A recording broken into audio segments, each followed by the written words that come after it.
வணக்கம். தமிழ் ரிலாக்ஸ் சேனலுக்காக சேகர். கோவிச்சுக்காய்ங்க. ஆரம்பத்திலே ஒரு சின்ன குட்டி கதை சொல்லி இந்த இதை நான் ஆரம்பிக்கிறேங்க. அதாவது தமிழர் ஒருத்தர் அமெரிக்காவுக்கு போனாங்களாம். அமெரிக்கா இவர் நல்ல வாய்ப்பேச்சில் மன்னர் அவர் வச்சுங்களேன். அதனால் அவர் அமெரிக்கா போனப்போ தமிழ் பேசுகிறப்ப அமெரிக்காவில எல்லாம் ஆங்கிலேயர்கள் இல்லைங்களா, அவங்களுக்கு புரியல.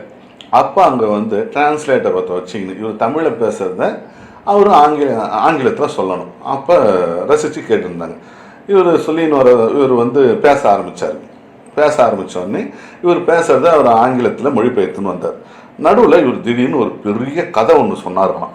எல்லோரும் ரசித்து கேட்குறாங்களே அப்படின்ட்டு ஒரு கதை ரசித்து சொல்கிற மாதிரி ஒரு கதை ஒன்று சொன்னார்களாம். சிரிப்பு கதை ஒன்று சொன்னார்களாம்.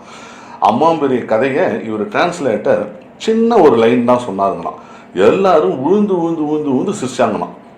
இவருக்கு ரொம்ப மகிழ்ச்சியாயிருது. நம்ம தமிழர்கள் ரொம்ப மகிழ்ச்சியாயிருது. அவருக்கு பரவாயில்லையா, நம்ம மாம்பெரிய கதையை சொன்னதை ரொம்ப சுருக்கமாக சொல்லிட்டாரன்ட்டு அவர்கிட்ட கேட்டார். அது எப்படிங்க, நான் ரொம்ப நேரமாக சொன்ன கதையை சுருக்கமாக சொல்லினது எல்லாம் புரிஞ்சுன்னு சிரிக்கிறாங்களே, என்ன காரணம்னு கேட்டாராம். அதுக்கு அவர் மொழிபெயர்ப்பாளர் சொன்னாராம், டிரான்ஸ்லேட்டர், ஐயோ அறிவு கட்டவனே, நீ சொன்ன கதையை இங்கே நான் சொல்லியிருந்தா உன்னை செருப்பாலே அடிச்சு திருத்தியிருப்பாங்க. அதனால் நான் அதை என்ன சொன்னேன், இவர் காமெடி ஒன்று சொல்லியிருக்காரு, அந்த காமெடிக்கு எல்லாரும் கைத்தட்டி சிரிங்க அப்படின்னு நான் சொன்னேன். அதனால் கைத்தட்டி சிரித்தாங்க. உன் காமெடி நீ ரசித்தாங்கன்னு நினச்சினுக்கிறையா மூதேவின்னாலாம். அந்த மாதிரி சில பேர்லாம் புதுசாக கிளம்பினுக்கிறாங்க நம்ம ஊரில். இப்போ சுசீந்திரன் ஒருத்தர் வந்திருக்காரு. இப்போ அவர் நல்ல டைரக்டர் தான். முன்னாடி நல்ல நல்ல படம் கொடுத்தாருங்க. இப்போ போனி ஆகலைங்க. இப்போ அவர் எந்த படம் எடுத்தாலும் போனி ஆகலை, சுத்தமாக ஓடுறது கிடையாது. அவரை மக்கள் மறந்துட்டாங்க, எல்லாரும் மறந்துட்டாங்க. பார்த்தாரு, என்ன பண்ணலாம், என்னடா நம்ம எல்லாரும் மறந்துட்டாங்களே, பெரிய ஆள் ஆகணுமே, இப்போ நம்ம மக்கள் மத்தியில் ஃபேமஸ் ஆகணுமேன்னு பார்த்தாரு. உடனே ஆயுதத்தை நம்ம ரஜினி சார் இருக்காருங்களே, உடனே ஒரு ட்விட்டரில் நம்ம ரஜினி சாரை புகழற மாதிரி, தலைவா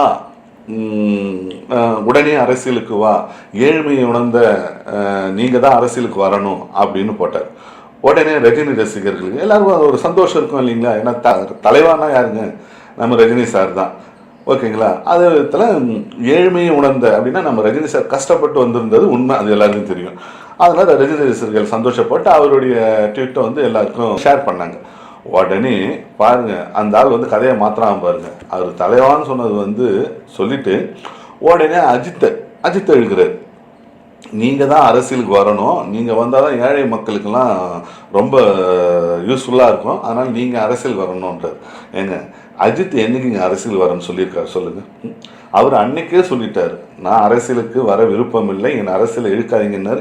ஏன் இப்போ சமீபத்தில் கூட அவர் ஒரு பேட்டியில் அரசியல் சார்பாக ஒரு விஷயம் வெளியே வர்றப்ப நான் அரசியலுக்கு வர விருப்பம் இல்லைன்னு கரெக்டாக சொல்லியிருக்காரு, ஜென்டலாக சொல்லிட்டார்.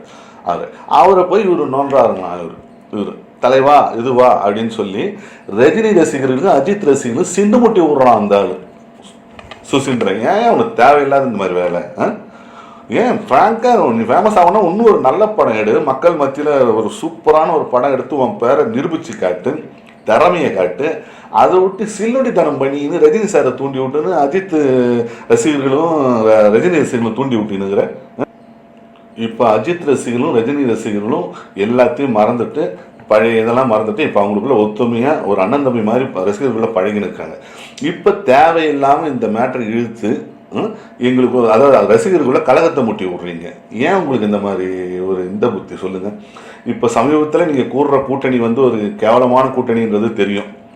ஏன்னா தேவையில்லாத அந்த தமிழ்னு உருப்படாத வேலைங்க ஒரு 4 பண்ணின்னு கிடக்குதுங்க. அது கூட சேர்ந்துக்கின்னு பணத்தை வாங்கிக்கின்னு இப்போ ரஜினி சாரை இது பண்ணணும், மட்டம் தட்டணும் அப்படின்ட்டு ஒரு எண்ணத்தில் நீ பண்ணுறீங்க. அதுக்கு அஜித் சார் தான் கிடைச்சாரா? அவர் தான் அரசியலுக்கு வரமாட்டேன்னு தெளிவாக சொல்லியிருக்காரு. எதுக்கு இப்போ அரசியல் வரப்போகிறது? ரஜினி சார் தான் இப்போ அரசியல் வரப்போகிறாரு. தலைவான்னு சொல்லி தூண்டி விட்டுட்டு உடனே அங்கே போயிட்டு அஜித்தை சிண்டு முடி விடுறது, நீங்கள் அரசியலுக்கு வாங்க, கஷ்டத்தை உணர்ந்தவர் அப்படின்னு சொல்லிங்கன்னா இப்போ ஏதோ அஜித் ரசிகரும் ரஜினி ரசிகரும் சிண்டு முட்டி விடுற மாதிரி தானே இருக்குது. திருந்தவே மாட்டீங்களா நீங்களா? உங்களுக்கு ஆகுனா ரஜினி சார் தான் கிடைச்சாரா? எவ்வளோ ஜென்டலாக ஒரு பாராளுமன்ற எலெக்ஷன் நான் இது பண்ணல, இந்த எலெக்ஷன் தான் வருவேன், சட்டசபை எலெக்ஷன் வருவேன்னு சொல்லிட்டு தான் உண்டு தான் வேலை உண்டுன்னு அவர் போயின்னுக்கிறார்.